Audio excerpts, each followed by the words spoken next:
the king of the game, and I won't be swayed. But there's something that I need, something to push me higher. Talk show Chris Collins and HenricK, they're on fire. They're watching all the rage quitters, exposing them with pain. They keep them gaming real, that's why they get all my respect from me. Rage quit, Chris and HenricK, don't you ever stop. You're the voice of the gamers, splintering rage quitters on the spot. With the wit and laughter, you're the champions we need.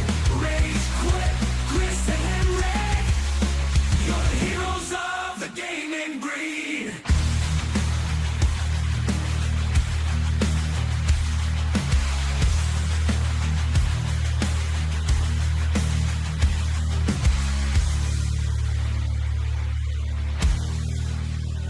Turn around the video game mayhem. Chris Collins and HenricK, the rat bring the chaos. Gaming news and industry talk, they got it all. Rage quitting, head banging, it's a metal brawl.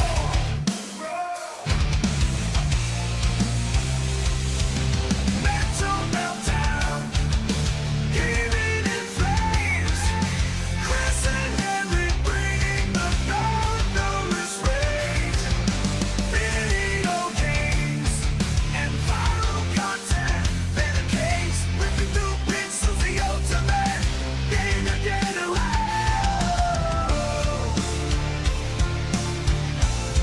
The ultimate.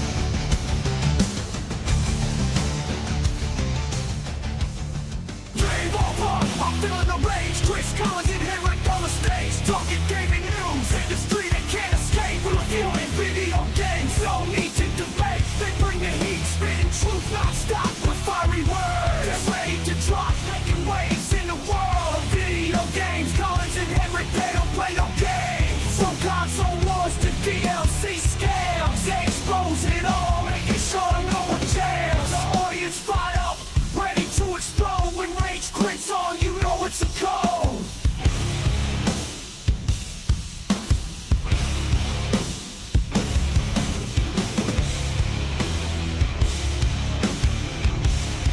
You know it's a code.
What's raging, gamers? Welcome to Rage Quit Video Game Talk Show. As you can notice, I'm rolling solo today on today's episode and for the next 6 shows because HenricK the Wreck, believe it or not, he is traveling all around the world. Good for him, man. It's always a blast when you get outside of the country, and I know he's going to be traveling to South Korea. I've been told the country of Japan, which I have been very fortunate enough to visit maybe about 4 or 5 years ago with my little brother Kelly, and man, we had such a fantastic time. So I hope him and his girl Casey have a fantastic time out there and just enjoy the world, enjoy the presence, just enjoy the beauty of life. But that doesn't stop things from rolling when it comes to Rage Quit Video Game Talk Show. So I got a jam-packed show for everybody that's tuning in live, and I just want to take a moment for anybody that hasn't liked, share, subscribe, or hit the notification bell towards my YouTube channel. What are you waiting for? We're only getting started. But I want you to hold on to your controllers because I know there's going to be a lot of things to rage about today. But for the beginning of the show, we're going to start the show with a bang and show you guys a lot of viral content that is circulating all across the web. And yeah, let's get it going. So the FNCS Global Championship just went down in France, and the first place walked away with $450,000 prize. Let me repeat. $450,000 for playing Fortnite. Meanwhile, my mom still thinks that video games don't pay the bills, but the crowd was absolutely electric. I mean, it looked less like an esports event and more like France just won the World Cup. I mean, forget the Eiffel Tower, right? I mean, the real landmark was a 16-year-old cranking 90s for rent money. And all right, let's go ahead and check out the mayhem that was unfolding. Have you seen this clip? It is insane. Let's go ahead and roll the clip.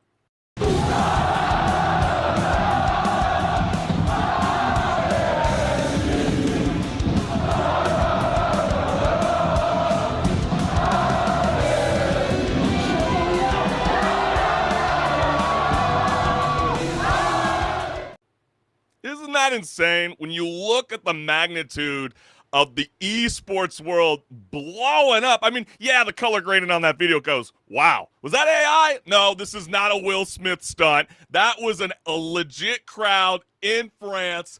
And let's go ahead and dive right into the comments because I know people were blowing up over this video. And the first one reads, yep, keep trying to say Fortnite's dead when we got fans like this. Yeah, it's a little hard to argue. Wouldn't you say? I mean, that is a jam-packed show. I mean, a sold-out arena playing Fortnite. Not zero build. And, I mean, it's just insane to think that, someone could win $450,000 for playing a game that we all casually love to play. And then the next comment reads, Frenchies have always been a little extra. Is that how we're starting to refer French people? Frenchies, all right. Sounds good. While I'm eating my American fries. And then the next comment reads, low-key, French crowds might carry more passion for Fortnite than some clubs get in League One. If you know, you know.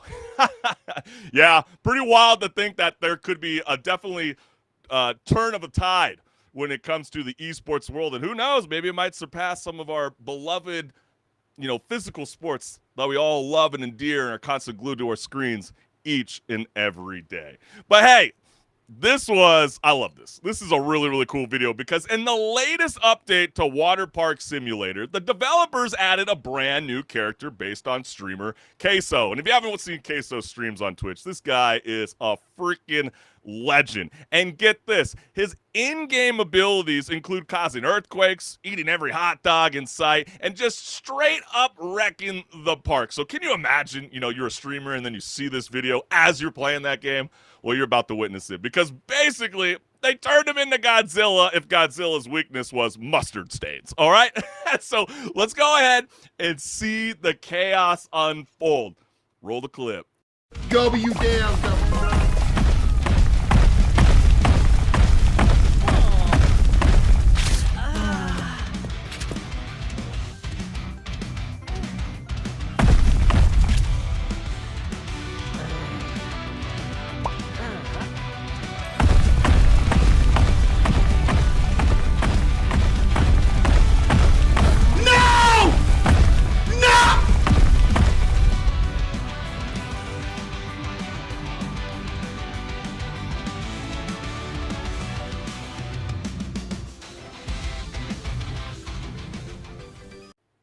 I can't help but smile when I see that clip. It's almost like he knew something was going to happen, seeing himself appear in all these games. And I love that even developers and publishers, especially in the indie community, are embracing the Twitch community that highlights these games to get to the frontier of even more gamers inside the community. And I know these comments were electrifying. So let's go ahead and dive right on in. The first one reads, the developers did miss a golden opportunity, to make a huge splash when he jumps in the pool. Yeah, maybe they might read this comment.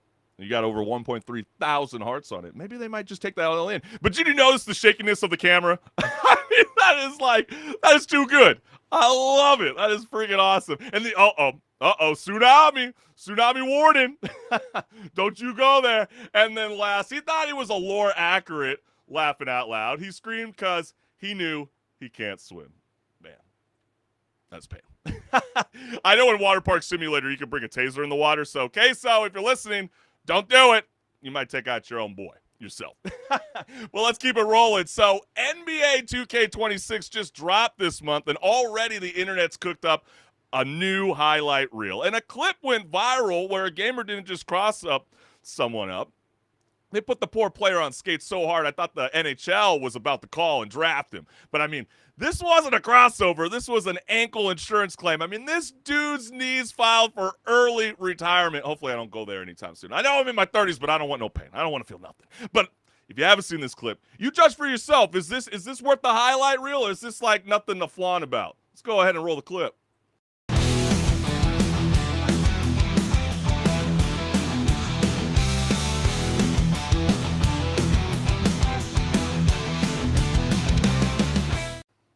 Ouch. That's pain.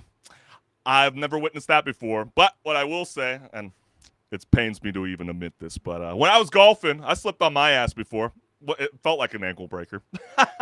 Has anyone else done that on the driving range? Not the driving range, actually. I only hit 18 holes. We don't do that digital simulator. We don't do no Top Golf. If you're going to really play golf, you better do it the right way. But let's go ahead and dive right on into the comments, because the first one reads, I mean, he's wearing flip-flops, the F. Yeah, it's almost like NBA 2K put the flip-flop shoes accessory in the game to set yourself up for failure. And it actually would be kind of funny if there was actually like a algorithm behind the scenes where if you put that flip-flop on my character, he's just not going to play as legit. But then again, JB from August Burns Red, man, he shreds it out wearing flip-flops live on stage, killing it every night in August Burns Red. So maybe we can't diss everybody that wears flip-flops. He makes it look cool. Me, myself, you personally will never see me wearing flip-flops. And then, doesn't count. He missed. Yeah, that's true. But then again, we see in the NBA all the time where people get dropped and then ESPN and Sports Illustrated, they'll all jump to it and they'll be like, oh my gosh, did you see that crossover? If you hit the canvas, just like it's no different than any other boxing athlete out there that, goes down for the count. Yeah, you're going to be put on a highlight reel. And then the last comment reads, ankle break animations look like they're career ending this year. Don't they? It really does. But I guess, as I watch this video again, that was an AI player. That was a computer, right? Is that actually legit? I don't know. You guys let me know what's good. But, man, I want you all to join in the chat, whether it is Meta, Twitch, or YouTube. We go live every Wednesday night at 6 p.m. Pacific Standard Time, and trust me, gamers, we cannot thank you enough for always supporting the show day in and day out. And I got a jam-packed show for everybody, and I can't thank you all enough. I'm just going to show my QR code again, because why not? Look at that strapping young lad, man. The artwork really nails it, baby. I love it. Let's go. So I'm going to let you sit on it, ponder it, hit that screenshot. There's the QR code. It will send you directly to my YouTube channel if you have not subscribed. So, gamers, what are you waiting for? Join the chat box. I'm here. I will read your comments as we break it down, because we're going right now into some patch notes. Let's get it.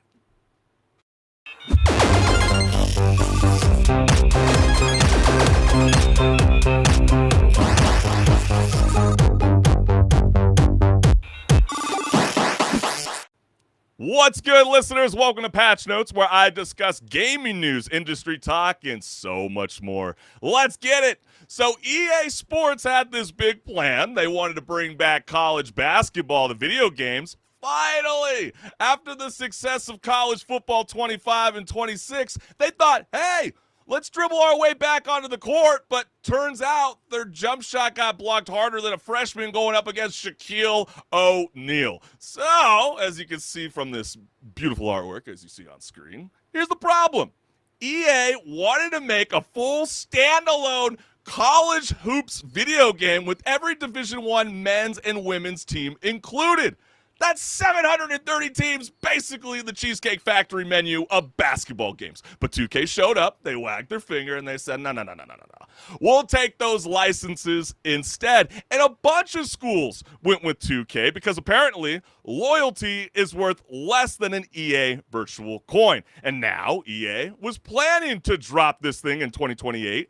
18 years since the last college basketball game. That's 18 years. Holy cow, it's like half my life. And the last time we had a college hoops video game, LeBron James still had a hairline. It's insane to even think about this. So here's what's happening. Instead of a full college game, 2K wants to sprinkle in a few schools into NBA 2K's My Team mode, like seasoning, just a pinch of Duke, a dash of Kentucky, maybe a sprinkle of Gonzaga, and if it makes money, then maybe, just maybe, we can get a full college basketball game down the road. But as the saying goes, old money ain't new money. You know what I'm saying, fam? And meanwhile, EA just folded. They said, if we can't have all the schools, then we're not doing it at all.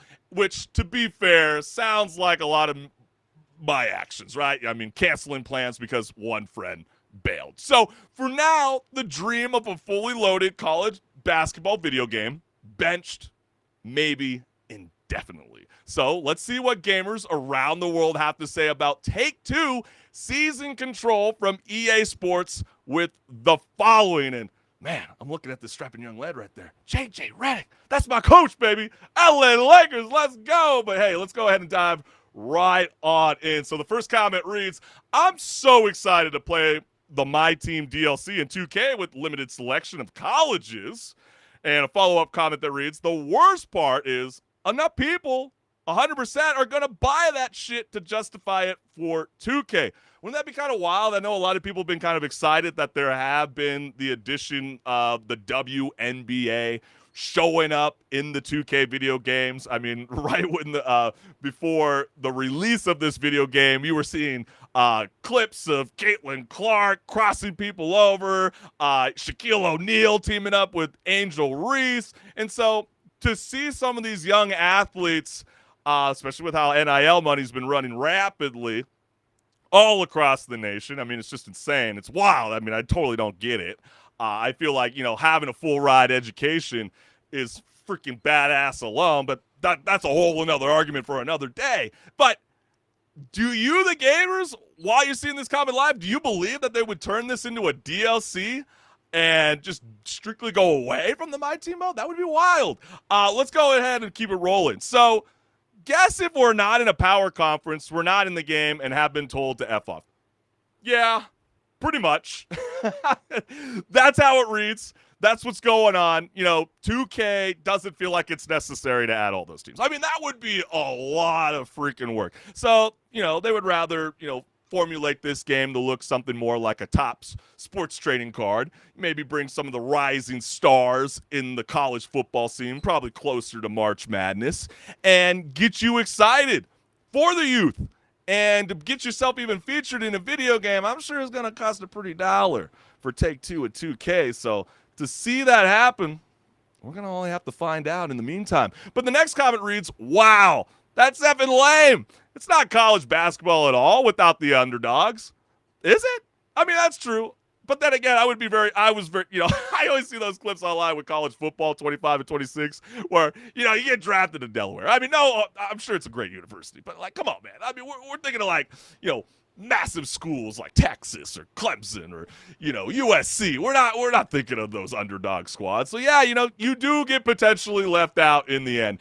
And then can't believe I'm on EA's side here. I know, it's really funny. A lot of people love the clown Electronic Arts. They just feel like they have totally ruined the landscape of some of these AAA video games, and then they sucker you into these stupid-ass season passes and all that kind of things. But as you can clearly see from a multitude of Reddit, gamers, they clearly want to see some of their favorite colleges repped in this video game. And to see that 2K doesn't feel the same way that EA Sports has it, yeah, that's pretty wild. And then I don't really understand how 2K's proposal will even work in practice. How do you have a full schedule or an NCAA tournament that only features power conference teams and make them seem realistic? Or is there just no dynasty mode at all? It doesn't even make sense.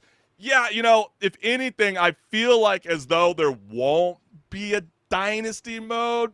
Maybe they might do what they've done in the past with certain Madden NFL video games where, you only get like a very few selection of colleges to kind of, pick the hat and put it on and have your little cinematic journey, feeling as though you are that lucky athlete to play for your A1 university. And yeah, it might be kind of cool, but I just have a feeling they're going to be selling these college athletes in these My Team card packs. And it's just more of that kind of tasteless experience that we all get when you have to constantly fork in money just to be able to get the player that you want to play with on your squad. And then last, really terrible news. I don't trust 2K to make a decent game, but you trust EA?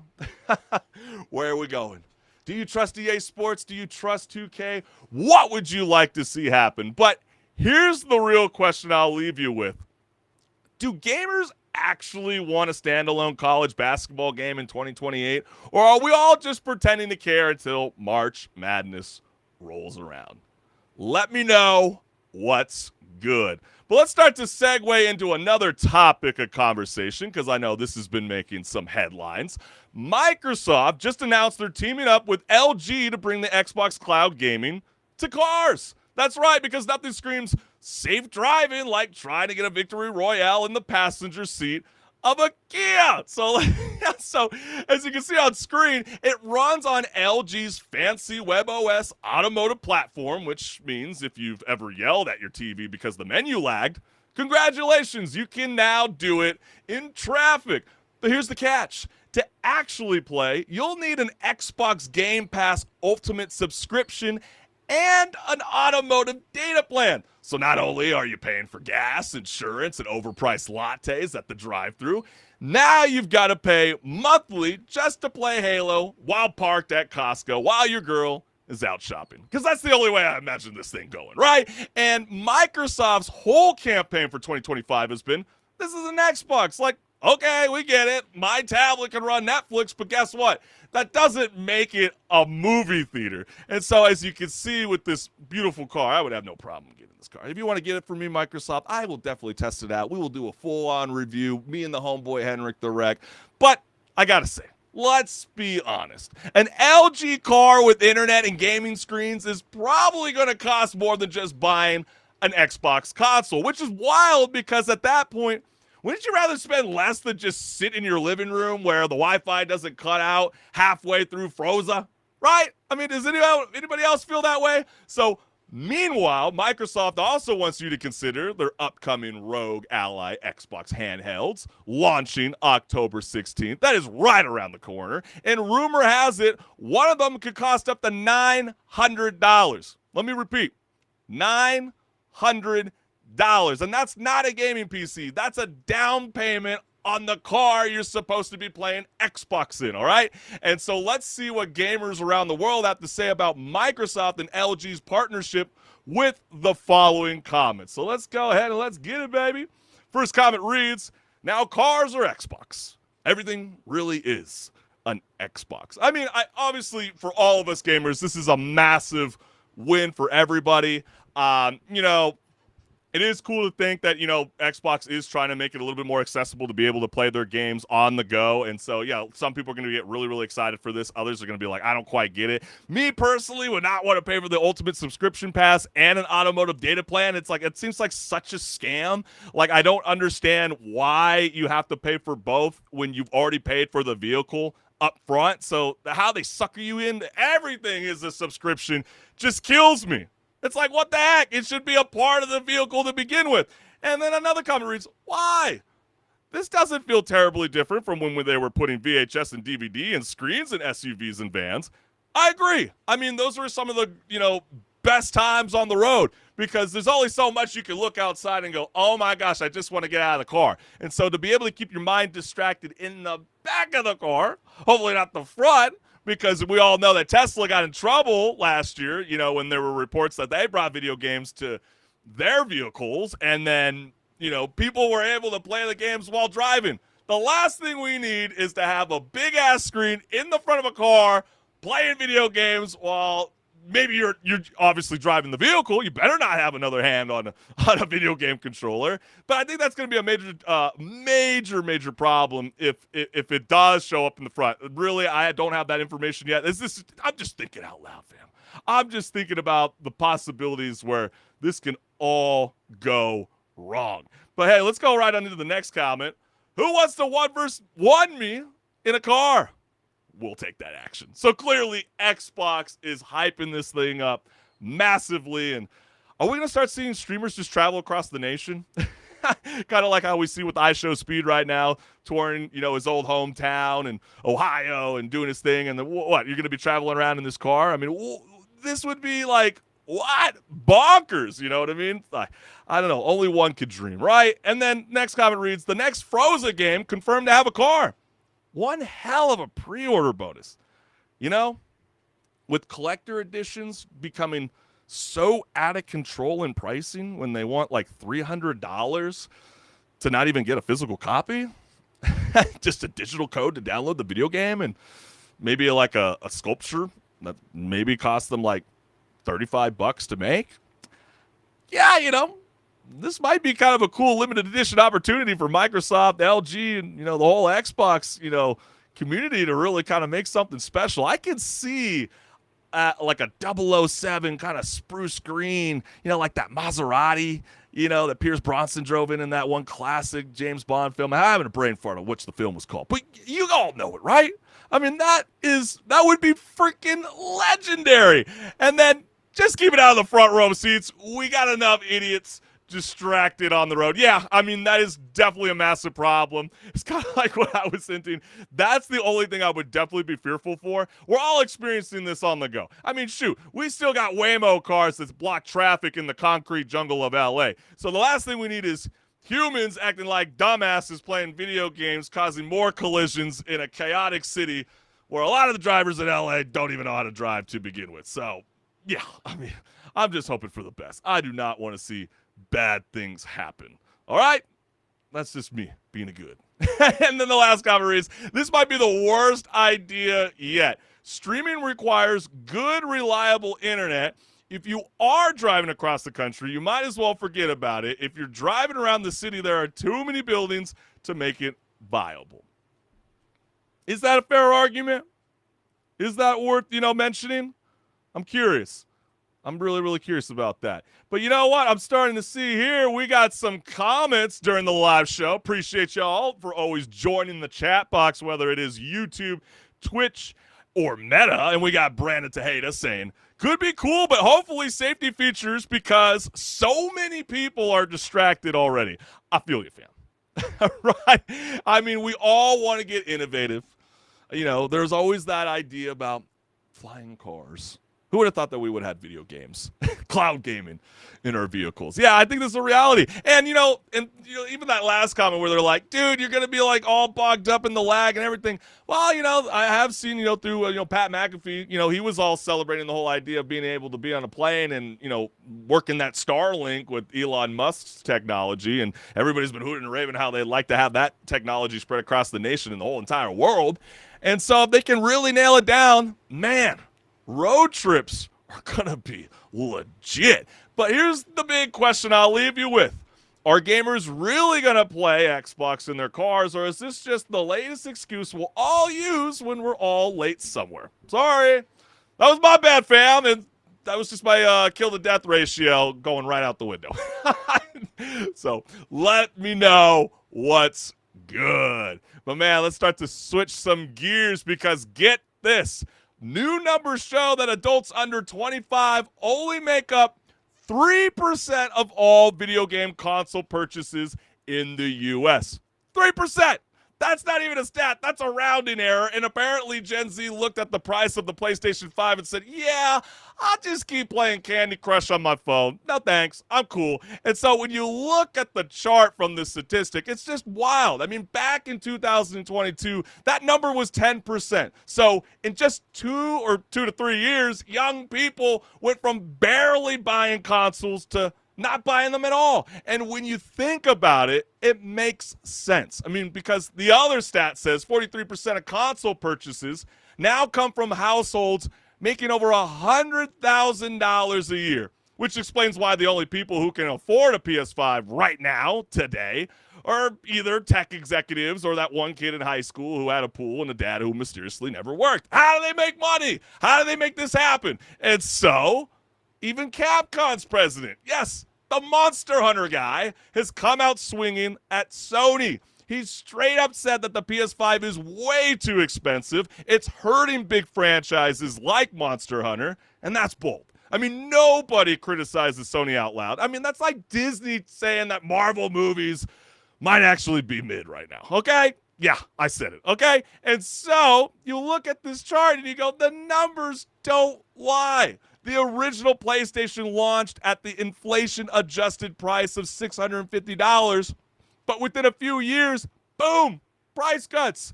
The PS2 dropped from $299 to $149. The PS5, it started at $499, and somehow 5 years later, it's more expensive.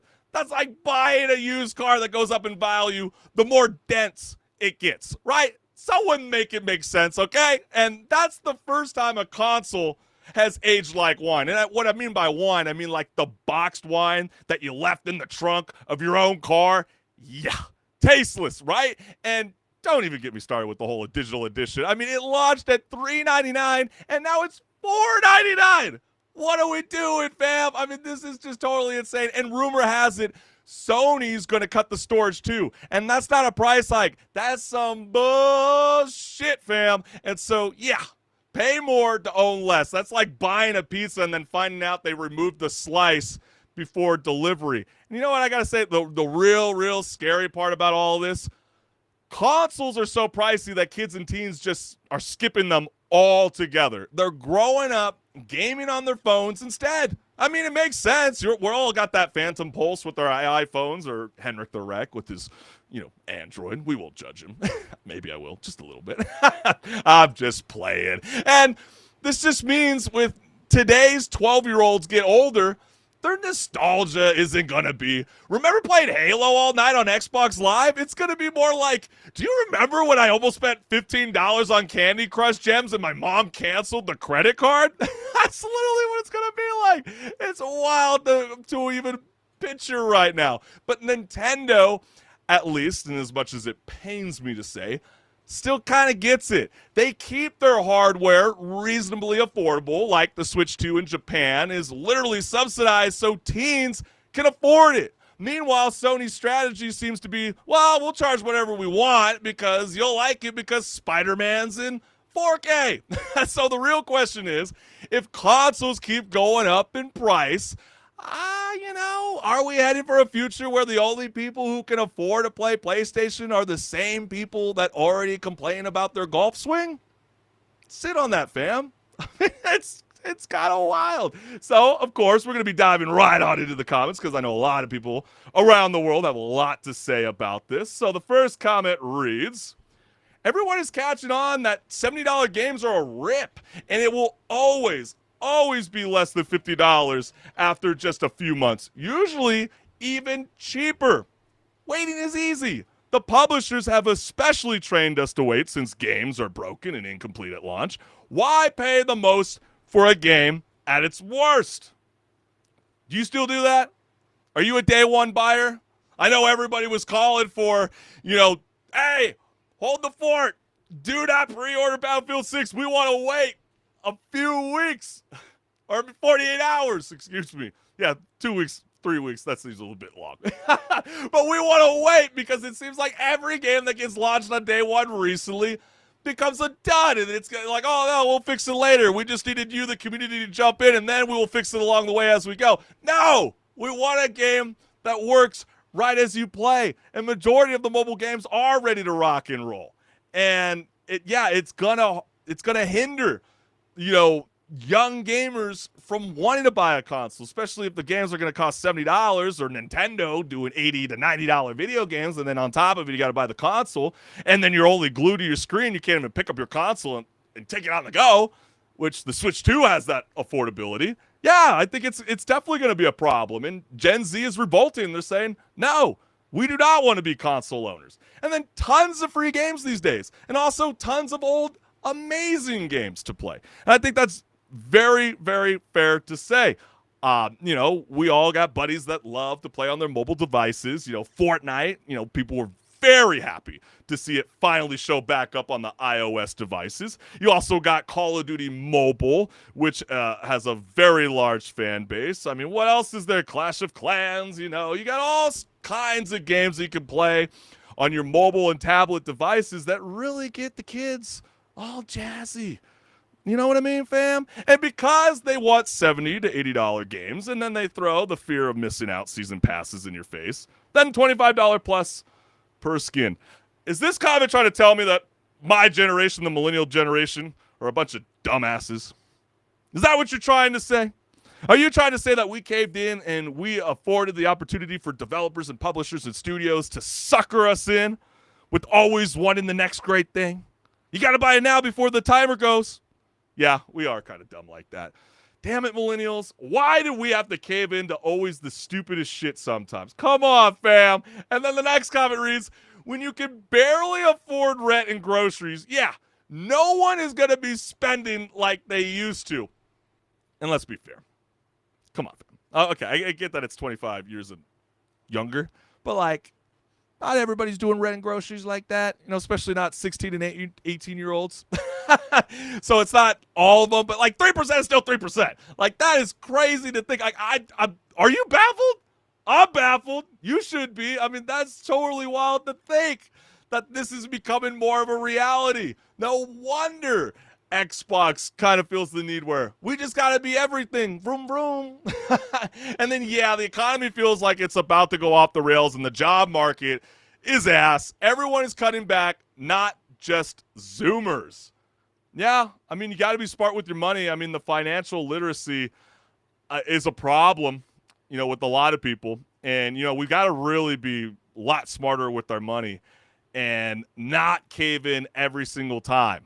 You know what I mean? I get that everybody wanted to play Mario Kart World, but I'm just kind of low-key disappointed that there's so many of us youth out there that went in. I was hoping we could have sent a message, all right? We could have told them enough is enough, and instead we said, no, I still want my cool cookie-cutter artwork from Nintendo. No, we all love it, too. I like it, too, as well. Okay, I'm not going to finesse nobody. But then the last comment reads, you buy a AAA game today, it's unfinished and unoptimized, runs like shit on an average PC, it's almost never worth the full price, it's always undercooked and uninspiring. The only way most of us buy games nowadays is wait 1 or 2 years when all the bugs and the performances have been ironed out, and it's on sale for 40% off, DLC unlocked.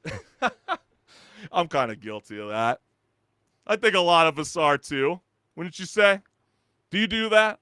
I mean, I find myself being, always keen on being a part of the cloud gaming experience because when you get an endless library of games you can play, you're not going to get too pissed off when you pay $70 plus tax for a shitty-ass game that's not working on day one.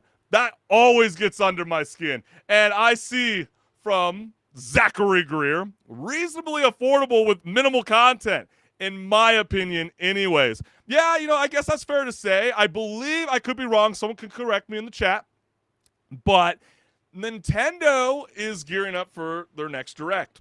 Nintendo Direct, the big showcase to be able to show what's happening for years to come. What, do I have a bug on my head? I have a bug on my head! No one in the chat told me I had a bug on my head! What was that? I was like, what the heck is that? Anyways, Nintendo Direct is, coming real soon. They're getting ready to celebrate, 30 years of Mario, I think it was 30 or 40 years. Gosh, I should have looked this up before we jumped on. And yeah, I mean, there's rumors that there's like massive roster of Nintendo Switch 2 games coming real soon this month. And so keep a lookout on that. If it becomes, something that's very massive, yeah, I might just cover it and deliver the news directly to you, the gamers. But let's see, let's just kind of move this thing along because I'm curious, I want to leave this off on a question for you, the gamers, to ponder on. If consoles keep creeping up in price, are we headed for a future where the only gamers left are rich adults basically turning PlayStation into a country club? Let me know what's good. All right. And man, we got to break this down because this has been the breaking news today. So Nintendo just scored themselves brand new U.S. patent. And what did they patent? A gameplay mechanic that basically boils down to summoning a buddy to fight for you. That's right. Nintendo just copyrighted having friends. Oh, they're missing out. I know. It's you got a friend in me. All right, we're going to stop the singing. Nobody wants to hear that. But the official wording says you can move a sub-character to a different spot, and if there's an enemy there, boom, battle begins, which, yeah, sounds a lot like Pokemon. You send Pikachu out, he does all the heavy lifting, and you just stand there yelling, Thunderbolt! Thunderbolt! And then, you actually did something. No, the little creature, the little yellow furry buddy, he did all the work for you. But here's the kicker. This patent that you're going to see right here on screen is so broad, it could even, cover tons of games. Pikmin, maybe the Persona series, maybe. Pretty much any game where you say, hey, little guy, you fight while I chill. Nintendo might have dibs. And naturally, the internet is panicking because if Nintendo enforces this, half the industry might be in trouble. I mean, imagine Nintendo suing Atlas for Persona or Capcom for Monster Hunter. And next thing you know, Final Fantasy gets a cease and desist because someone told Cloud, you can't summon, the handle of a Frit. You know what I mean? How stupid does that sound? And to be fair, Nintendo doesn't have to sue anyone, unlike trademarks. Patents don't vanish if you don't defend them, so they can just sit on this thing like, Bowser guarding Peach's castle, only pulling it out if they really feel threatened. And I think they do, because a lot of this kind of conversation, let's be honest, is a direct response to Palworld. Do you remember this game? The one that was accused of being Pokemon with guns? Well, Nintendo and the Pokemon Company already filed a lawsuit saying that Palworld ripped off the whole monster catching mechanics, summoning balls, and even using creatures as vehicles. So, wait, I can't ride my broom in Harry Potter no more? Dang it. Gotta rely on the Shrek mod. So, now we've reached the point where Nintendo has patented telling someone else to do the fighting for you. And at this rate, I'm just waiting for them to patent jumping on enemies. And then suddenly, Mario owns gravity. Who would have thought? And gamers around the world have voiced their concerns online with the following. So let's go ahead and dive right on into the comments. So the first one reads, so stupid that the U.S. lets you patent shit that other people have already been doing for decades. Yeah. That seems kind of preposterous to even think or even imagine gameplay mechanics can be protected under a patent. Are you vibing with this? Do you think that the Pokemon Company are in the right to go after Palworld? Is it a direct ripoff? I mean, when the imagery looks almost the same, I totally get it. There's a few Palworld characters that you go, oh, wow, that's a little too close. Just like off with that rip-off video game with Horizon Forbidden West. I don't know if you remember that one. It was like Moltrium. I can't even remember right now, fam. But, it's just wild to think that gameplay mechanics Really? That's what we're doing, fam? And then I summon Nintendo to lick my balls. Thank you for doing the Lord's work. Thank you, Wonder Boy Jr. We'll rely on you to, get the job done. And then horseshit. SMT, Digimon, a cassette beast, anything could potentially be in the line of fire. Now, hell, even games with minion or familiar mechanics could be affected. Play Necromancer and Diablo. Well, judging by the wording, that falls under the scope of the patent. This could be very, very problematic. I don't know how the U.S. doesn't see that. Maybe we got a couple of, baby boomers that are still in those offices and they don't quite play video games. They still view things as the Pong game, I suppose. Maybe we need a little bit more young leadership in the building. Thank you. And come on, this is so effing stupid. Even for Nintendo, all this just because they're upset at the mere existence of Power World. And maybe this was something that Nintendo was hoping to see for quite some time. Maybe they were, it's like, you get the trash can and you hold the stick up and then you leave a little piece of meat and you hope the mouse kind of grabs it and then kick the stick out from under and catch that son of a bitch. Maybe Nintendo was planning this all along.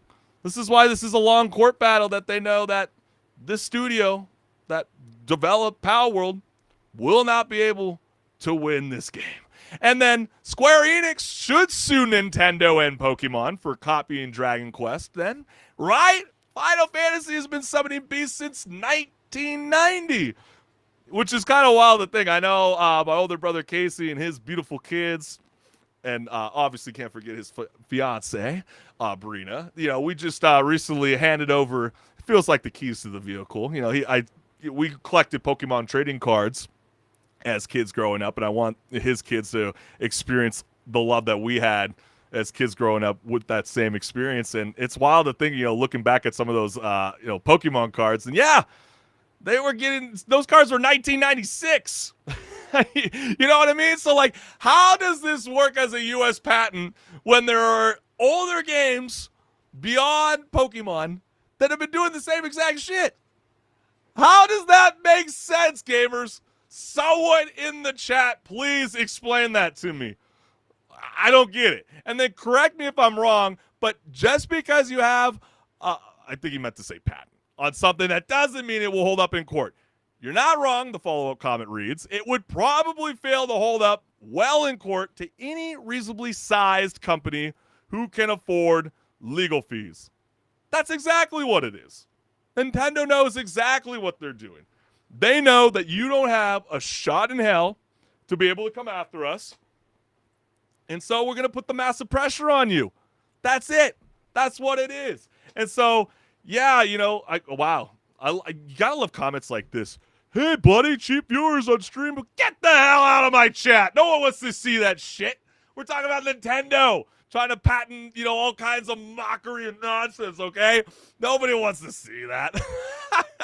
But here's the real question, and we'll wrap this thing up, because are we entering a future where every time you summon anything in a video game, whether it's Pikachu or Persona or your DoorDash driver, as a developer, publisher, and studio, do you owe Nintendo royalties? I'm just saying. Let me know what's good. But man, this has been such a great show. Cool solo outing. I do miss my homeboy HenricK, but I know he's having a blast traveling all across the world when it comes to South Korea and Japan, and I hope he has a safe travel. But for all the gamers that have been tuning in live, I can't thank you enough, and I know HenricK can't thank you enough for always tuning in live at 6 p.m. Pacific Standard Time every Wednesday night, because without your support, gamers, this show would not be possible. And I'm just going to take a quick second to throw up this beautiful, I don't like that look. I like this one. This one, that's classy. That looks nice. Chris Collins Show YouTube channel. Go ahead, take your moment of time, scan the QR code. We love you, fam. Thank you. And for everybody, that's your boy HenricK, right? Strapping young lad. Make sure you go ahead and scan the QR code to follow HenricK on his YouTube channel. But for now, this has been a blast, and for all the gamers out there, have lots of fun playing more video games. I will see you next week, fam. Peace.